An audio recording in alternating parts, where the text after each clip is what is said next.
कति भात खानु? आज चाहिँ यसो झोलिलो पदार्थ खाऊँ भनेर थुक्पा बनाउन तयारी थाल्दै थियो। मलाई चाहिँ खास बफ खान मन थियो। बफ सकिएको रहेछ, चिकनै ल्याए। मासु बसाले। पाकुन्जेल अब चाउमिन पनि उमाल्नु पर्यो भनेर चाउमिनको लागि पानी पनि बसाले। फाइनली पानी पनि उम्लिसकेको थियो। चाउमिन हाले अनि एकछिन पाकोस् भनेर त्यो पाकुन्जेल अर्को तयारी थाल्दै थियो। चाउमिन पनि लगभग पाकिसकेको थियो। त्यसलाई मजाले पखाले। अब थुक्पा त बनाउनु पर्यो।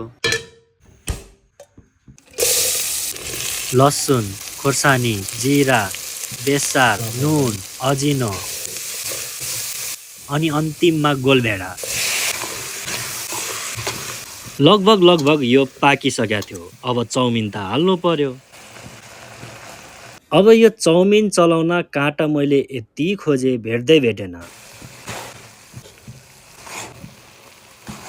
यसैले चलाए। अब धेरै चलायो भने धुलो पनि हुन्थ्यो क्या। अनि त्यसपछि मजाले पानी हाले। अघि उमालेको मासु पनि मजाले फ्राई गरे अनि त्यो माथि नै हाले। अन्तिममा साग पनि हाले।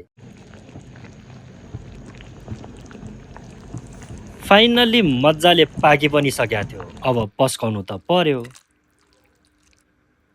अनि मलाई चाहिँ उसिनेको अन्डा पनि खान मन थियो। त्यो पनि रेडी गरे अनि खान थाले।